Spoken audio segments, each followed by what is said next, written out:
This girl made it seem as if it was customary to take people's things when she walked up to a stranger's house and took a chair right from the veranda. Little did she know that a Jamaican was residing at the property. She found this out the hard way.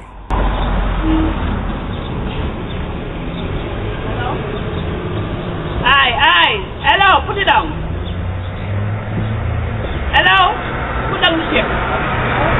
Hello, put it down. You come to me here, come and chair. Blood clot right here. Come out of here. Come out here. Come out here. Go out? Yeah, go. What's the class? I want man. Now I can take blood. Don't forget to like, comment, and subscribe.